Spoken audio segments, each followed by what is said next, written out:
नमस्कार श्रोते हो. नमस्कार नमस्कार नमस्कार. नमस्कार. आज आपण एका वेगळ्या अशा विषयावर कविता लिहिणाऱ्या कवीला आपण भेटत आहोत. त्यांच्याशी मुलाखत आपण घेणार आहोत. त्यांची मुलाखत साहित्यिक आपल्या भेटीला या उपक्रमाच्या 9व्या भागामध्ये कवी शिवाजी राठोड हे आपल्याशी संवाद साधणार आहेत. आणि अगदी ज्या विषयावर ज्यांनी कविता लिहिलेले नाहीत किंवा ज्या विषयाकडे डोळस दृष्टीने संवेदनशील अशा मनाने ज्यांनी पाहिलं नाही अशा विषयाकडे कविता लिहिण्याचा प्रयत्न शिवाजी राठोड यांनी केलेला आहे. शिवाजी राठोड हे मुळात इंग्रजीचे प्राध्यापक आहेत, परंतु बहुतांश त्यांनी ज्या कविता आहेत त्या कविता मराठीमध्ये लिहिलेल्या आहेत. काही 4-5 कविता इंग्रजीत त्यांनी लिहिलेल्या आहेत. काही कवितेचं इंग्रजीमध्ये त्यांनी अनुवादही केलेला आहे. मग त्यामध्ये मराठी, इंग्रजी बंजारा अशा पद्धतीचं एक निवडक अशा कवितांचा अनुवाद त्यांनी केलेला आहे. म्हणजे अगदी 6वीला असताना त्यांनी कवितेला सुरुवात केलेली आहे. त्यानंतर BA ला त्याचबरोबर BEd करत असताना MA ला असताना सुद्धा द बर्ड नावाची त्यांनी इंग्रजीतली कविता लिहिली. महात्मा गांधीवर सुद्धा विद्यार्थी जीवनामध्ये त्यांची कविता प्रकाशित झालेली आहे. त्यांच्या कवितेमध्ये एक विषयाची विविधता आहे. ज्यांना आपण असं म्हणू की जे खरंच उपेक्षित आहेत, ज्यांच्यापर्यंत आपण पोहोचलो नाही, ज्यांच्यापर्यंत खऱ्या अर्थाने 1947चं स्वातंत्र्य पोहोचलं नाही. जसं कवी यशवंत मनोरा यांनी म्हटलेलं आहे की कालचा पाऊस आमच्या गावापर्यंत आलाच नाही. अशा लोकांपर्यंत, अशा लोकांच्या वेदना, अशा लोकांचं दुःख शिवाजी राठोड यांनी आपल्या कवितेतून समजावून घेण्याचा त्यांनी प्रयत्न केलेला आहे. म्हणजे जे खऱ्या अर्थाने मुके आहेत ते बोलू शकतात, परंतु ते बोलत नाहीत. त्यांच्या ज्या काही भावना आहेत त्या भावनेला कवितेतून वाट करून देण्याचा प्रयत्न शिवाजी राठोड यांनी अतिशय समर्थपणे केलेला आहे. शिवाजी राठोड यांचा एक कविता संग्रह प्रकाशित आहे. त्या कविता संग्रहाचं नाव आहे अंधार पेटवणाऱ्या मशाली. अंधार पेटवणाऱ्या मशाली. 2012 मध्ये हा कविता संग्रह प्रकाशित झालेला आहे. या कविता संग्रहाच्या संदर्भामध्ये थोडीशी पुढे आपण माहिती घेणारच आहोत. जवळपास 450 ते 500 कविता शिवाजी राठोड यांनी लिहिलेल्या आहेत. त्यामध्ये अनेक कविता त्यांच्या अप्रकाशित आहेत, परंतु त्यांनी जो विषय निवडलेला आहे कवितेचा, ते विषय जर आपण पाहिलं तर या कवीची जी काही संवेदना आहे किंवा जी काही एक मानवता आहे ते आपल्या लक्षात येईल. त्यांच्या काही अप्रकाशित कविता आहेत. त्यामध्ये तिसरे जग हा कविता संग्रह त्यांचा येणार आहे की ज्यामध्ये जवळपास 90 ते 100 कविता आहेत. तृतीयपंथी लोकांचं जे दुःख आहे, वेदना आहे, ते त्यांनी आपल्या तिसरे जग या कविता संग्रहाच्या माध्यमातून मांडण्याचा त्यांनी प्रयत्न केलेला आहे. त्यानंतर त्यांचं अप्रकाशित एक कविता संग्रह आहे दिव्यांग जग. आम्ही अपंग नाही, खरं तर त्यांचं जे भावविश्व आहे ते उलगडून दाखवण्याचा प्रयत्न या अप्रकाशित कविता संग्रहाच्या माध्यमातून शिवाजी राठोड यांनी केलेला आहे. की ज्यामध्ये अनेक कविता आपण जेव्हा वाचू की या दिव्यांग जे विश्व आहे किंवा जे लोक आहेत त्यांच्या भावना, ते सुद्धा एक माणूसच आहेत. परंतु त्यांना आपण माणूस म्हणून त्यांच्याकडे पाहिलं पाहिजे, त्यांना समजावून घेतलं पाहिजे, ही भावना त्यांनी आपल्या या कवितेतून व्यक्त केलेली आहे.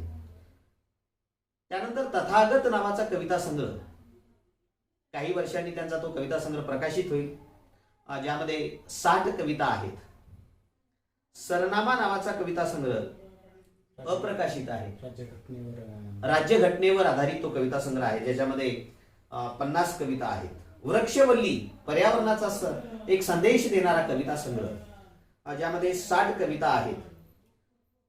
काही जनरल अशा 50-60 कविता, काही बंजारा कविता गीत, त्याची संख्या 30-40 आहे. आणि एवढंच नाही तर 17-18 वर्षाखाली आपल्याला माहित आहे श्रोते हो की बंजारा समाजामध्ये एक आपल्या या सीमा भागामध्ये, उदगीर, महाराष्ट्र, तेलंगणा, कर्नाटक या सीमा भागामध्ये बंजारा समाजाचं एक सांस्कृतिक क्षेत्रामध्ये फार मोठं योगदान आहे. अनेक त्यांची गाणी आहेत. आता कुठंतरी या अर्धा वर्षात ती गाणी कॅसेटच्या रूपाने आलेली आहेत, परंतु बहुतांश जी गाणी आहेत ती गाणी अजूनही एक मुखोद्गत अशा पद्धतीनं परंपरेने आलेली त्यांची ती गाणी आहेत. परंतु बंजारा समाजाचं म्हणजे भाषेला लिपी नाही, आणि ती लिपी 17-18 वर्षापूर्वी शिवाजी राठोड यांनी शोधून काढण्याचा प्रयत्न केलेला आहे आणि त्या पद्धतीचं त्यांनी लेखनही केलेलं आहे. असा एक कवी, मुळात प्रसिद्धीपासून शिवाजी राठोड हे खरं तर खूप दूर आहेत.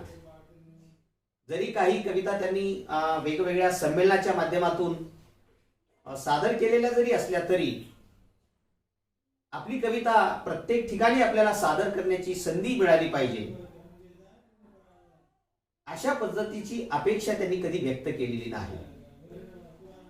म्हणून अनेक लोकांना शिवाजी कवी हे जे कवी आहेत हे कवी परिचित नसतील, परंतु त्यांनी जो अंधार पेटवणाऱ्या मशाली हा कविता संग्रह लिहिलेला आहे. या कविता संग्रहाला, मुळात हा जो कविता संग्रह आहे, हा कविता संग्रह 42 भटक्या विमुक्तांचा इतिहास प्रातिनिधिक स्वरूपामध्ये, त्यांच्या वेदना, त्यांचं दुःख आणि त्यांच्याच भाषेमध्ये 42 भटक्या जमातीतील जे लोक आहेत त्यांच्या भाषेमध्ये त्यांचं दुःख किंवा त्यांचं कर्तृत्व, त्यांच्या वेदना, विद्रोह आणि नकार ही जी मूल्य आहेत, खरं तर ही सगळी मूल्य आपल्याला या कविता संग्रहामध्ये पाहायला मिळतात. आणि या कविता संग्रहाला आपल्याला आश्चर्य वाटेल की मराठीतील अतिशय ज्यांच्या पुढे आपण नतमस्तक व्हावं असं जे व्यक्तिमत्व आहे मराठीतलं, एक समीक्षक म्हणून ज्यांनी नवे साहित्यशास्त्र, बुद्धिवादी सौंदर्यशास्त्र, मी सावित्री, मी रमाई अशा पद्धतीचे, मी यशोधरा या चरित्रात्मक कादंबऱ्याबरोबरच काही कविता संग्रह आणि समीक्षणात्मक पुस्तकं लिहिलेली आहेत. मराठीतले चांगले समीक्षक ज्यांनी एक वेगळा विचार आपल्या समीक्षेच्या माध्यमातून साहित्याला दिलेला आहे, असे डॉक्टर यशवंत मनोहर सर. या यशवंत मनोहर सरांची दीर्घ अशी प्रस्तावना शिवाजी राठोड यांच्या अंधार पेटवणाऱ्या मशाली या कविता संग्रहाला आहे. त्या प्रस्तावनेतलाच काही भाग मलपृष्ठावर आलेला आहे, मी या ठिकाणी वाचून दाखवतो. शिवाजी राठोड हे वृत्तीने कवी आहेत आणि मानवी चांगुलपणाचे व्याकुळ होणारे काळीज त्यांना आहे. भारताच्या इतिहासातील परिवर्तनाच्या परंपरेवर त्यांचे व्यक्तिमत्व पोचलेले आहे. त्यामुळे चार्वाक बुद्धापासून सुरू झालेल्या आणि फुले शाहू आंबेडकर यांनी गतिमान केलेल्या आपल्या प्रबोधनाच्या चळवळीशी त्यांनी स्वतःला घट्टपणे बांधून घेतलेले आहे. त्यांची वैचारिक जडणघडण आपल्या परिवर्तनाच्या चळवळीत झालेली आहे. त्यामुळे समाजातील सर्वच वंचितांशी आणि अन्यायग्रस्तांशी त्यांची बांधिलकी आहे. वंचित कोण आहेत? ते वंचित का आहेत? वंचनेच्या आगीत हजारो वर्षे त्यांना कोणत्या धर्मांनी, तत्वज्ञानांनी आणि साहित्यांनी जाळलेले आहे याचे पक्के भान त्यांना आहे.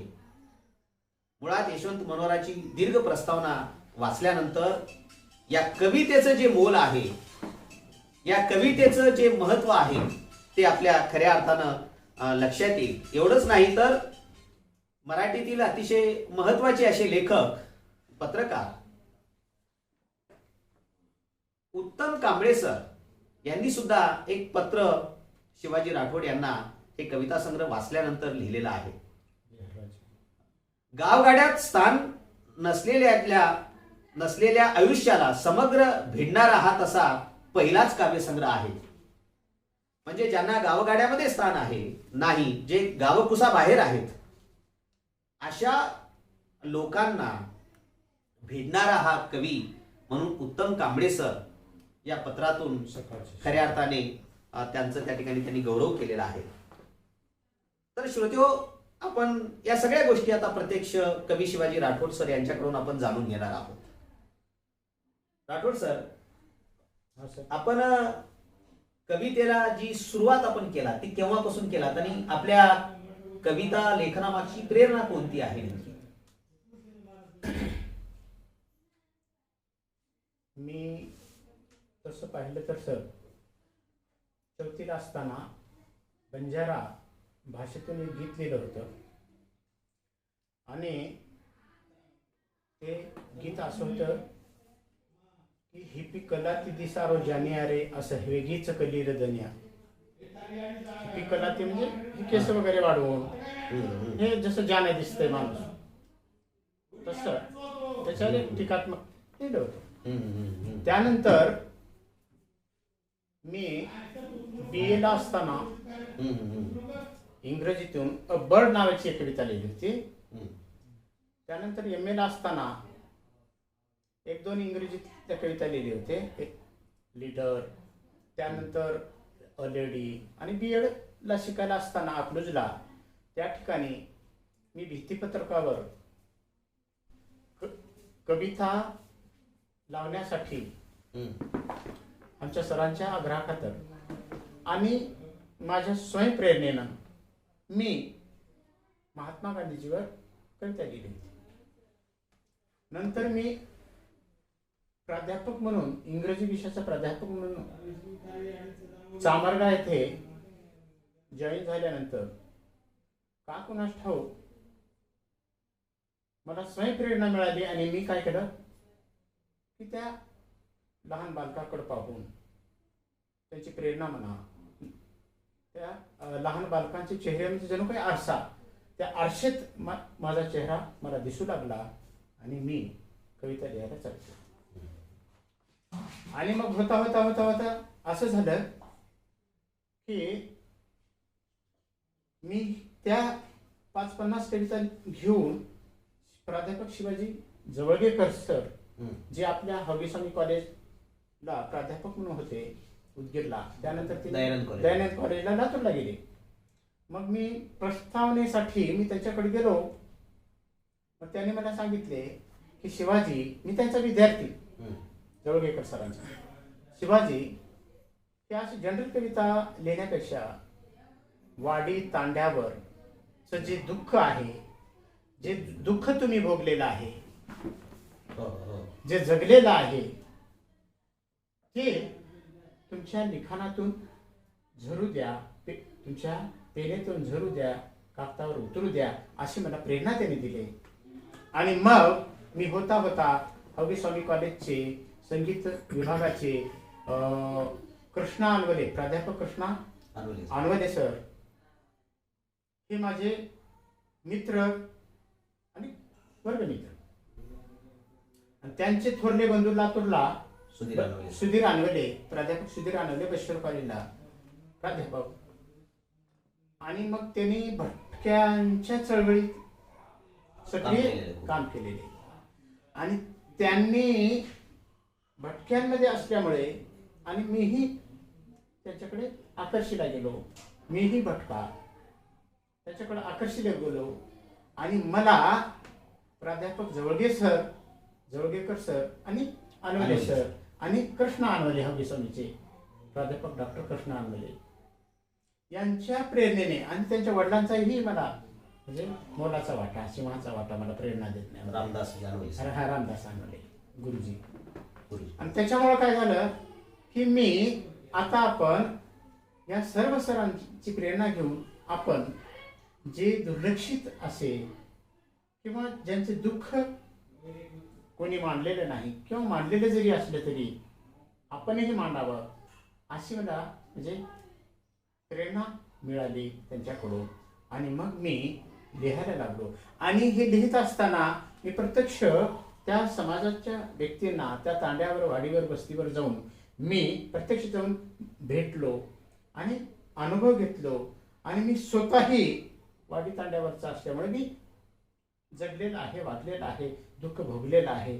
मी लहानपणापासून, मी लहान असताना आमचे बंधू, आमचे वडील असं सुगीला जायचे गावोगावी. ते दुःख मी पाहिलेलं आहे. आणि आमच्या भोवताली आसपासचे हे जे काही भटके विमुक्त लोक आहेत, हे भटके विमुक्त लोक, त्यांचं मी दुःख जवळून पाहिलेलं आहे. आणि मग मला जेव्हा समज आली, जाणीव झाली, तेव्हा मी असं लिहायला लागलो, प्रेरणा घेऊन इतरांची. अंधार पेटवणाऱ्या मशाली हा माझा पहिला काव्यसंग्रह होता. तर या जवळपास आपल्या 42 कविता आहेत. त्यामध्ये ह्या 42 कविता प्रातिनिधिक स्वरूपाच्या आहेत. तसं भटक्या विमुक्तांमध्ये 27 जाती जमाती आहेत. काही जाती जमाती असे आहेत की ते कागदोपत्री त्यांची नोंदच नाही शासन दरबारी. भटक्या विमुक्त जाती जमाती आणखीही त्या जाती जमातीची सरकार दरबारी कागदोपत्री त्यांची नोंदच नाही. म्हणजे आज स्वातंत्र्य मिळून सुद्धा 75 वर्ष झाले तरीही कागदोपत्री नोंद नाही. म्हणजे आपला देश सुधारलेला आहे का, प्रगत आहे का अप्रगत आहे, हे आपण जाणकार मंडळी ठरवा. तर हा जो कविता संग्रह आहे, श्रोत्यांसाठी यातल्या एक 2 ते 3 कविता आपण वाचून दाखवावेत अशी मी आपल्याला विनंती करतो. ठीक आहे. जाणकार मंडळींनो, तज्ञांनो, अभ्यासक मंडळींनो, श्रोते मंडळींनो, मी या माझ्या अंधार पेटवणाऱ्या मशाली या काव्यसंग्रहातली एक पहिली कविता आपल्यासमोर सादर करण्याचा मी प्रयत्न करत आहे. तसा मी एक अपंग माणूस आहे, त्यानंतर एक प्राध्यापक किंवा शिक्षक आहे. आणि जिथे कुठे चूक होईल तिथे मला माफ करा अशी मी विनंती करतो आपणाला. ही कविता आहे मी वाचत असलेली तांडा नावाची. तांडा म्हणजे एक समुदाय, समाज असा त्याचा अर्थ होतो, समूह. आता तांडा म्हणल्यानंतर हे सहजच लमण्याचा तांडा आपण म्हणत असतो. तांडा कोणत्याही जाती जमातीचा एक तांडा असतो, त्याला आपण समाज, समुदाय, समूह असं ओळखत असतो. आता तांडा जे आहे की बाबा भारत देशाला स्वातंत्र्य मिळून 75 वर्ष झाले तरीही आज देखील आपले स्वातंत्र्य जिथं पोहोचायला पाहिजे तिथं पोहोचले नाही. आपण काय करतो, 15 ऑगस्ट, 26 जानेवारी, 1 मे, 17 सप्टेंबर झेंडा फडकवतो आणि मोकळं होतो. हे औपचारिकपणा झाला आपला. सर काय झालं, हे औपचारिकपणा झाला. परंतु अंधेरे का भारत, भारत का अंधेरा, चलता राहता कुठवर चालणार आहे, कुठवर चालणार आहे. तुम्ही चला पुढं, पण एक झलक पाठीमाग पाहत चला. किंवा आपण चाललो पाठीमाग आपल्या सोबत आहेत का, त्या चालण्याला अर्थ आहे. जगायचं म्हणजे कसं येईल का, खाण्यासाठी जगायचं नाही, जगण्यासाठी काय. म्हणजे उपाशी आहेत त्यांचं कसं करणार आहे. आपल्या स्वातंत्र्याला अर्थ काय आहे, आपल्या स्वातंत्र्याला अर्थ काय आहे. म्हणूनच मी म्हणतोय, माफ करा, अंधेरे का भारत, भारत का अंधेरा इथं आहे. म्हणून मी हे अंधार पेटवणाऱ्या मशाली हे मी काव्यसंग्रह प्रसिद्ध केलेला आहे, प्रकाशित केलेला आहे.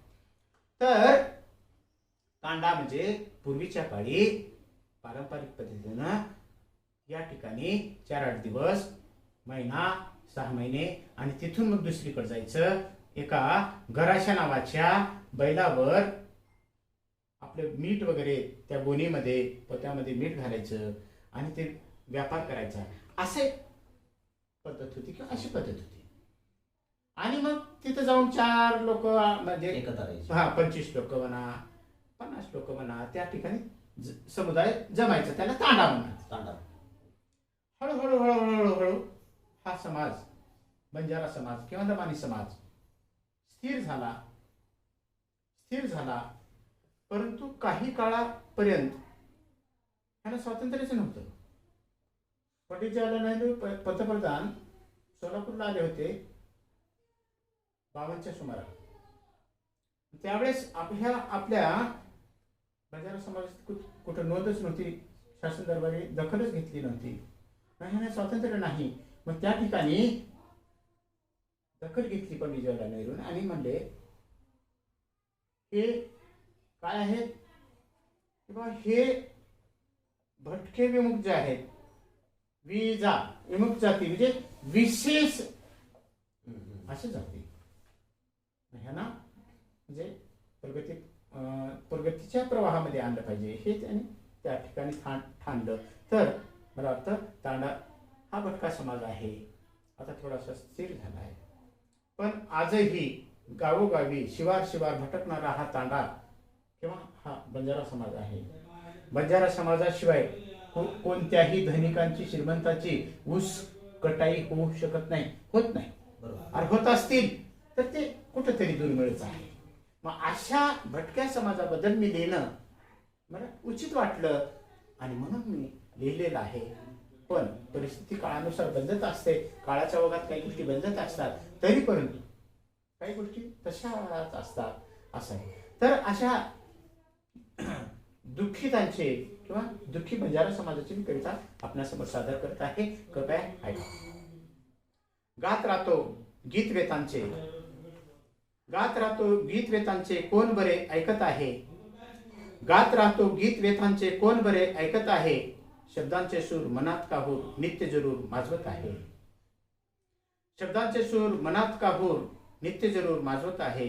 जन्मजन्मी संस्कृती जपणारा गोर बंजारा मानव आहे. पिढ्यानपिढ्या वंचित तांडा भटकत गाव आहे. पिढ्यानपिढ्या वंचित तांडा भटकत गाव आहे. मूल निवासी तांडावासी अजून गाव कुसाबाहेर जगतो. मूल निवासी तांडावासी अजून गाव कुसाबाहेर जगतो. खावत ते बंगल्यात आयते तांडा इळ राबतो. आज इथे उद्या तिथे नवा ठाव आहे. आज इथे उद्या तिथे नवा ठाव आहे. पिढ्यानपिढ्या वंचित तांडा भटकत गाव आहे. पिढ्यानपिढ्या वंचित तांडा भटकत गाव आहे. पूर्वी तांड्यामध्ये सारे जिव्हाळ्याचे भाव होते. कमविलेल्या भाकरीला मिळून सारे खात होते. भाकरीच्या शोधापायी आज तऱ्हेतऱ्हेचे डाव आहे. पिढ्यानपिढ्या वंचित तांडा भटकत गाव आहे. पिढ्यानपिढ्या वंचित तांडा भटकत गाव आहे. पूर्वी आपुलकी होती, प्रेम होते, जिव्हाळा होता. बरोबर. कोणी उपाशी तापाशी ओळखायचे लोक तांड्यामध्ये. आज तसं राहिलेलं नाही. आज दुरावा निर्माण करत आहे. ह्याचं दुःख आहे. हे तांड्यासारखंच किंवा बंजारा समाजासारखं इतर समाजामध्ये सुद्धा आहे. हे असं व्हायला नको. ह्याचं दुःख मनाला चिरफाड करून जातं किंवा मनाला बाण मारत असतं. तांड्यामध्ये नायक कारभारी खबरदारी घेत राहिले. बदलला काळ बाबा कर्तव्य जबाबदारी विसरू लागले. मुखोटा घालून राव आता होतो बाजी राव आहे. पिढ्यानपिढ्या वंचित तांडा भटकत गाव आहे. तांड्यामध्ये पुढाऱ्यांचा सदा वाढता जोर असतो. सध्या निवडणूक आली, काहीतरी म्हणजे चांगलं म्हणजे शासन दरबारी काही काम निघालं, त्याचा स्वार्थ असेल पुढाऱ्यांचा, तर हे गावगाव फिरतात, हात जोडतात वगैरे. जोडावं, वाईट नाही, पण माणसं जोडले पाहिजे. माणसं जोडले पाहिजे. तांड्यामध्ये पुढाऱ्यांचा सदा वाढता जोर असतो, सुधारणेला वचनांचा बदलता नुसता सूर चढतो.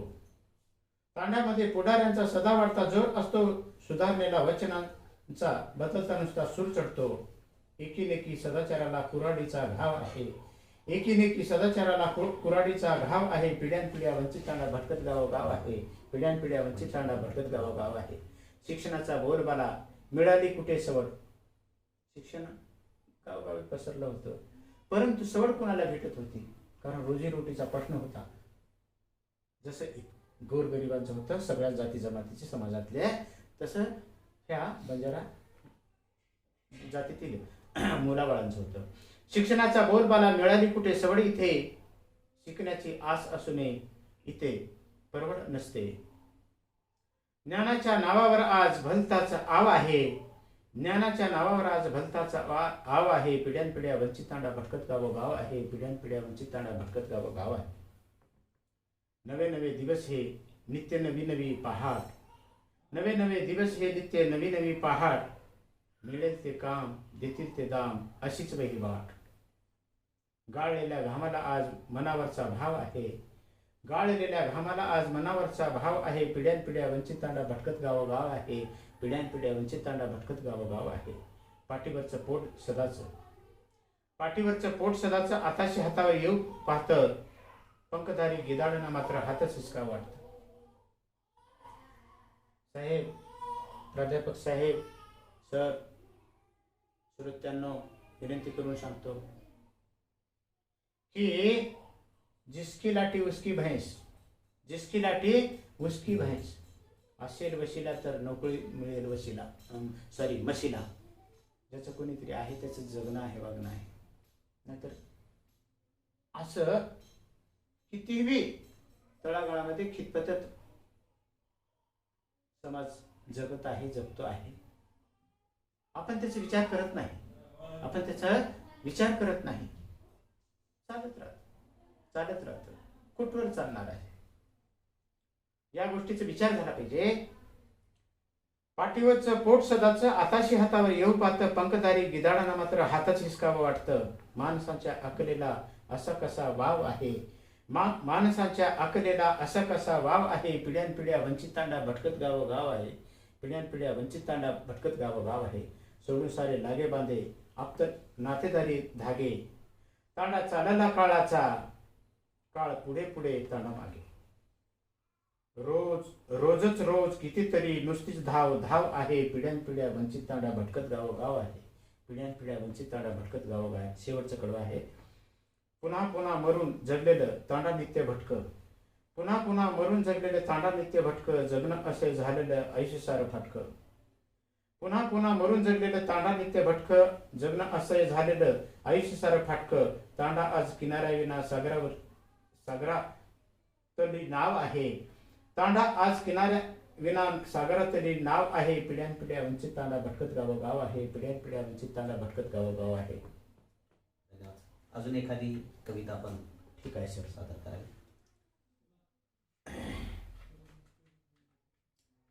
आता वाघरी समाज आपल्याला माहित आहे, भटक समाज आहे किंवा भटकी जमात आहे. आपल्या आसपास उस्मानाबाद जिल्हा आहे, आदिवासी एरिया आहे किंवा क्षेत्र आहे, प्रदेश आहे.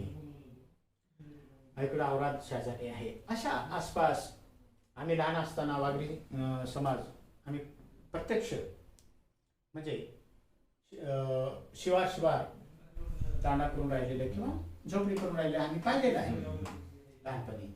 आता ते दुर्मिळ झाले इकडं. तर अशा वाघरी समाजाबद्दल मी वाचते.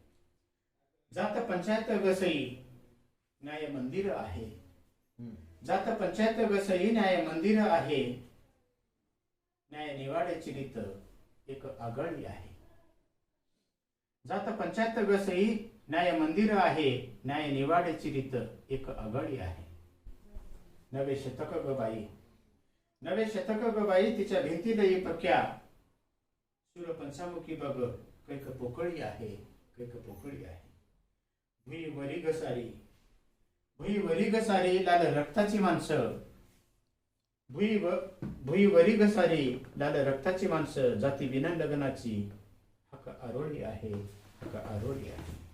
माने नाही वागरीला कुटुंबाचं नियोजन, माने नाही वागरीला कुटुंबाचं नियोजन. धर्मघोडी ही प्रथा आज शिळी आहे, आज शिळी आहे. नटू नये थटू नये झकपक असू नये, नटू नये थटू नये झकपक असू नये. जात चौकटीत हरेक सदा पांगळी आहे, सदा पांगळी आहे. पाले तल्या आया बाया अजून साक्षर नाहीत, पाले तल्या आया बाया अजून साक्षर नाहीत. मनुवादी परंपरा ही इथे रुळली आहे, इथे रुळली आहे. बहिष्कृत हे जिन अशी मरण कळा, बहिष्कृत हे जिन अशी मरण कळा. मांडलेल्या संसाराची चक होळी आहे, चक होळी आहे. नाही थांबणारा आता, नाही थांबणारा आता सदा लढणार सई, नाही थांबणारा आता सदा लढणार सई. दाद मागण्यास आज वाट मोकळी आहे, वाट मोकळी आहे, वाट मोकळी आहे. श्रोतेहो, अंधार पेटवणाऱ्या मशाली या कविता संग्रहातील प्रातिनिधिक स्वरूपामध्ये 2 ते 3 कविता राठोड सरांनी आपल्या समोर सादर केलेल्या आहेत. यातून त्या समाजाची संस्कृती काय आहे हे आपल्या लक्षात आलेली असावी. राठोड सरांच्या काही 300 ते 400 अप्रकाशित कविता आहेत. खूप लेखन सरांनी केलेलं आहे. जे कविता प्रकाशित करण्याचे, छापण्याची घाई सरांनी केली नाही. अनेकांना त्या कविता दाखवणं, वाचायला सांगणं, किंवा यातल्या अजून काही त्रुटी असतील तर सांगा, ही एक विनम्रतेची भावना शिवाजी राठोड सरांमध्ये असलेली आपल्याला दिसून येते. म्हणून वेगवेगळ्या विषयावर त्यांनी काही ज्या कविता लिहिलेल्या आहेत, मुळात एकच विषय आपण डोळ्यासमोर ठेवायचा आणि त्याच विषयावर कविता आपण लिहायचं. खरं तरी खूप अवघड असा हा प्रयोग. तुम्ही दिव्यांगावर 95 कविता लिहिलात. दिव्यांगावर म्हणावं तितकं सोपं नाही. एवढं इतक्या कविता, इतक्या कविता लिहिणं. तर आपण आपल्या समोर एवढी मोठी वही आहे, दिव्यांगावर आपण इतक्या कविता लिहिल्या. या सगळ्या कविता अप्रकाशित आहेत मुळात. तरी वाचकांसाठी आपण एखादी कविता दिव्यांगावरची आपण सादर करावी अशी मी आपल्याला विनंती करतो. Okay, thank you. दिव्यांग म्हणजे आपण आपल्या अवतीभोवती असतात, आपल्याला माहिती आहे. तर मी उदाहरण म्हणून, सॅम्पल म्हणून, नमुना म्हणून आपल्यासमोर वाचून दाखवतो. अशी जिंदगी बंदगी नावाची ही कविता आहे. आम्ही अपंग जीवाचे आमचं भाव कोणतं, आम्ही अपंग जीवाचे आमचं भाव कोणतं, आम्ही कोणत्या देशाचे आमचं गाव कोणतं. आम्ही हिरावू कशाला कोणाचेही जगणे, आम्ही हिरावू कशाला कोणाचेही जगणे, आम्ही मिरवू कशाला कोणाचेही रांगणे, कोणाचेही रांगणे. आम्ही वंचित अपंग रोज काठेवर जगतो, आम्ही वंचित अपंग रोज काठेवर जगतो. नभ ठेंगण आम्हा जग विशाल बघतो, जग विशाल बघतो. शूद्र मने जयांची, शूद्र मने जयांची गाणे तयांची गाऊ, शूद्र मने जयांची गाणे तयांची गाऊ. उग्र रूपे जयांची शर्त तयांशी लावू, शर्त तयांशी लावू. रोज कंठतो क्षणे, रोज कंठतो क्षणे जसे वाट्याला येतात. आम्ही जोडतो माणसं, आम्ही जोडतो माणसं ज्यात माणसं दिसतात, ज्यात माणसं दिसतात. नाही पेलवत बळ सारे खेळ मानवांचे, नाही पेलवत बळ सारे खेळ मानवांचे. आम्ही जगत जगवत करू मेळ दुनियेचे, करू मेळ दुनियेचे. कहाणी दर्दभरी जरी उभ्या जिंदगीची आहे, कहाणी दर्दभरी जरी उभ्या जिंदगीची आहे. त्यांची अर्धभरी परी पुरी बंदगीची आहे, पुरी बंदगीची आहे. त्यांचे म्हणजे जे आपण नाही अशी जिंदगी बंदगी आहे सादर रंगभूमीवर, अशी जिंदगी बंदगी आहे सादर रंगभूमीवर. एक आहे वाऱ्यावर दुसरी नाही थाऱ्यावर, दुसरी नाही थाऱ्यावर. म्हणजे जे अपंग नाही ते आणि जे अपंग आहेत त्यांची.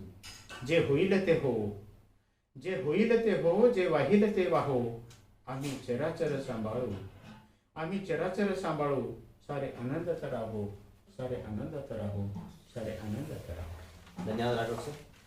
आपला दुसरा एक प्रकाशित कविता संग्रह आहे हा तथागत नावाचा.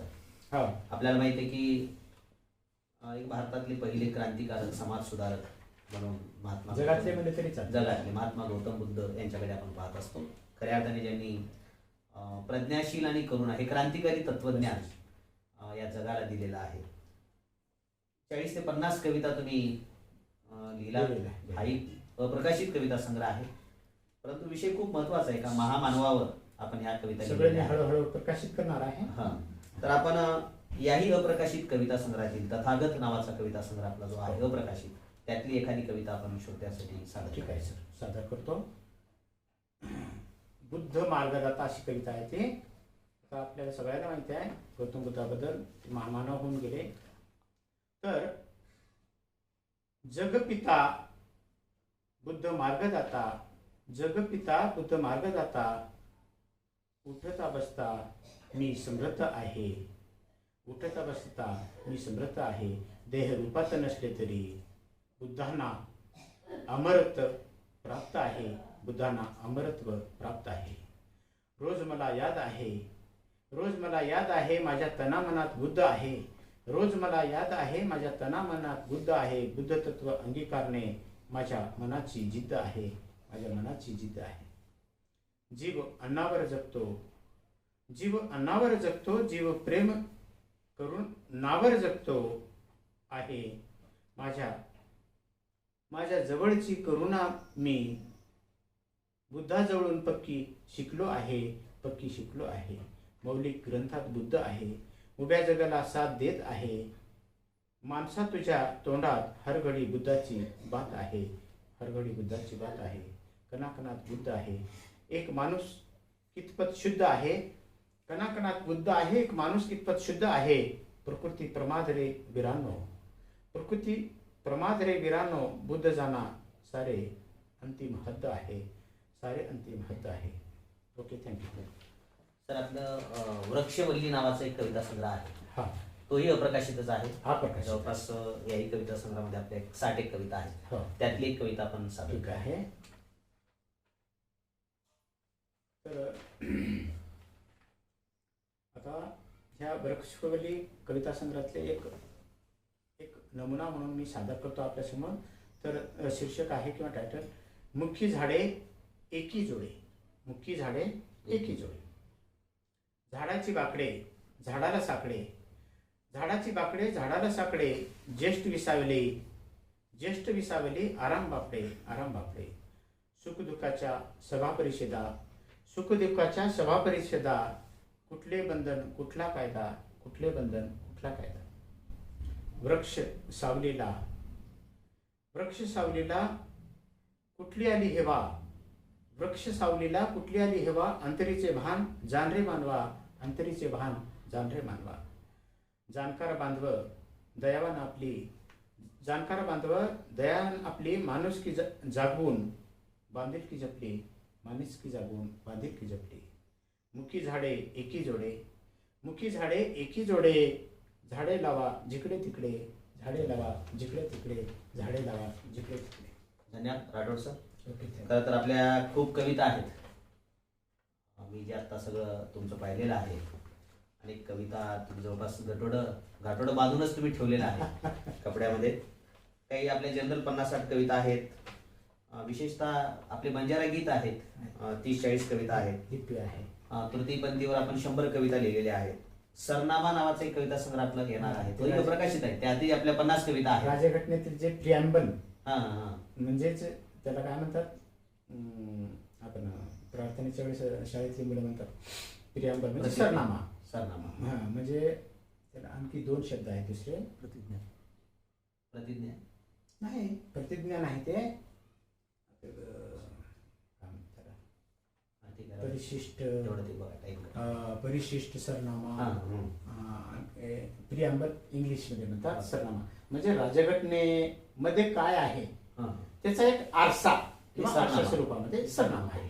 ठीक आहे. आणि कविता आहेत आपल्या, आणखी 2 शब्द आहेत त्याला. तर दुसरं एक आपण काही कवितेचं भाषांतर केलेलं आहे. त्यामध्ये काही इंग्रजी कवितेचं आपण मराठीत भाषांतर केलेलं आहे हा. आणि काही मराठी कवितेचं आपण बंजारा भाषेमध्ये, ज्याला आपण गोरवाणी लिपी असं, नाही ते गोरवाणी लिपी लिपी वेगळी. हे आहे आपले लिपी आहे. लिपी शोधून काढ. ठीक आहे. बंजारा भाषेत तुम्ही मराठी कवितेचा अनुवाद केलेला आहे. केलं. तर ही कविता मराठीतली सुद्धा माझ्या सध्या समोर आहे. सध्या 11वीच्या अभ्यासक्रमाला सध्याच्या पाठ्यपुस्तकामध्ये, पाठ्यपुस्तकामध्ये असलेली आई मला जन्म घेऊ दे, हा स्त्री भ्रूण वाना हत्येवर, सरांची आहे. स्त्री भ्रूण हत्येवरची ही कविता आहे. बस. कवी प्राध्यापक वाना आंधळे यांची कविता आपण बंजारा भाषेमध्ये अनुवादित केलेली आहे. केलेली आहे. तर नक्कीच अशी वाना आंधळे सरांचं म्हणणं हा, होतं की सर तुमच्या भाषेतून करा. बरोबर. मग वाना आंधळे सरांनी मला असं सांगितलं की बा हे काव्यसंग्रह त्यांच्याकडे गेला. वाना आंधळे सराकडे प्राध्यापक आहेत ते आणि मोठे माणसं आहेत. तर त्यांना अशी प्रेरणा भेटली माझे पुस्तक वाचून की बा सरांनी मदत करतील आणि ह्या म्हणजे आई मला जन्म घेऊ दे त्याचा अनेक म्हणजे भाषेतून अनुवाद होईल म्हणून माझ्याकडे काम सोपले होते. त्यात माझा एक सहभाग तिथं आला. असं आहे. मला हे म्हणायचं की बंजारा भाषेमध्ये इतर भाषेतल्या कविता फार कमी आलेल्या आहेत. हा. नाहीत म्हटलं तरी चालेल, हा. त्याचं प्रमाण खूप कमी आहे. कमी आहे. तर आपण हा प्रयोग केलेला आहे. तर हे नेमकं ही जी भाषा आहे ती भाषा अजून चांगल्या पद्धतीने वाचकांना, श्रोत्यांना, बस. रसिकांना समजली पाहिजे. त्यामुळे ही कविता आपण सादर करावी अशी मी आपल्याला विनंती करतो. ठीक आहे. तर आपण पहिल्यांदा हे वाचून दाखवायची काही गरज नाही. नाही काही गरज नाही. ठीक आहे. आई मला जन्म घेऊ दे ही हा. कविता. तर ती वास्तविक वाना आंधळे सरांनी लिहिलेले लेख वाचवा अभियानामध्ये असं त्यांनी म्हणजे त्याचं प्रकाशन वगैरे किंवा त्याच्या प्रबोधनासाठी आणि वास्तविक 11वीच्या सिलेबसमध्ये हे आहे आई मला जन्म घेऊ दे. तर तू जसे पाहिले जग मला देखील पाहू दे, सांग आई बाबांना जन्म मला घेऊ दे. हे असे एक पहिले ध्रुपद असं ह्या कवितेचं आहे. तर मी बंजारा भाषेतून किंवा लमाणी भाषेतून मी ते लिहिण्याचा प्रयत्न केलेला आहे. वाना आंधळे सरांना मी पाठवलं ही बंजारा भाषेतली ही कविता मी ट्रान्सलेशन केलेलं किंवा अनुवाद केलेलं. त्यांनी सांगितले की बा अतिशय अप्रतिम असा अनुवाद तुम्ही केलेला आहे म्हणजे त्यांनी. मला चांगलं वाटलं, ते समाधान वाटलं. ते आपल्यासमोर वाचून दाखवतो. तू जू दिटी दन्या मन बी देखेद, तू जू दिटी दन्या मन बी देखेद, कयाडी बान जन्म मन लेद, कयाडी बान जन्म मन लेद. सांग आई बाबांना जन्म मला जन्म घेऊ मला दे. दे. असं. देव शिरे घर जा सक कोणी, देव शिरे घर जा सक कोणी, वरे जाग तूची तोन का कळेनी. भेनेसोबत मारी मन आनंदेती रमेद, भेनेसोबत मारी मन आनंदेती रमेद, कयाडी बाण जन्म मन लेद, कयाडी बाण जन्म मन लेद. हुंडा घडो लागच करण त्रास मारो वाटच काही, हुंडा घडो लागच करण त्रास मारो वाटच काही, झरा तमारे मायारो, झरा तमारे मायारो करण हनो आटच काही, हनो आटच काही. राखीवास भियारी निदान मन आयद, राखीवास भियारी निदान मन आयद, कयाडी बाण जन्म मन लेद, जन्म मन लेद. राखीसाठी दादाच्या निदान मला येऊ दे, भावाच्या राखीसाठी दादाच्या निदान मला येऊ दे, हा, सांग आई बाबांना जन्म मला घेऊ दे. घेते. म्हणजे काय भावाच्या हातावर मी रक्षाबंधनला राखी बांधेल, कमीत कमी त्याच्यासाठी तर मला त्याच्यासाठी जन्म जन्म घेऊ. घेऊ. तू बहीण तू बेटी तू एक तांडरीची,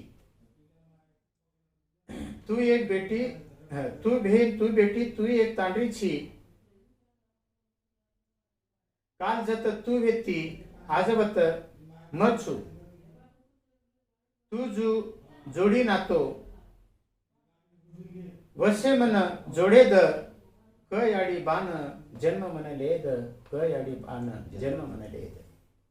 देख पच फरन म दुबार कनाई आऊ कोणी, देख पच फरन म दुबार कनाई आऊ कोणी, तकदीर तकदीर कन्या दानारो याडी तो धू कोणी आके माई आसू आवजना तमारे पदरेती मारे लुएद आके माई आसू आवजना तमारे पदरेती मारे लुएद कय आडी बाण जन्म मन लेद कय आडी बाण जन्म मन लेद कय आडी बाण जन्म मन लेद. बघा श्रोते हो, स्त्री भ्रूण हत्येच्या संदर्भातली ही कविता आहे. या कवितेच्या शेवटच्या ज्या ओळी आहेत की डोळे येता भरून तुमचे पदर मला होऊ दे, डोळे येता भरून तुमचे पदर मला होऊ दे, सांग आई बाबांना जन्म मला घेऊ दे.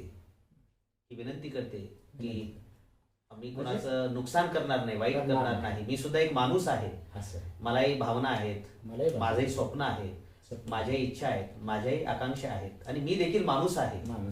अशा पद्धतीची अशा पद्धतीची हाक या कवितेतून त्या आईच्या गर्भातलं लेकरू आईला म्हणत आहे. बरोबर आहे. असं ह्या कवितेतून म्हणजे काय म्हणतात त्याला ध्वनित होतं.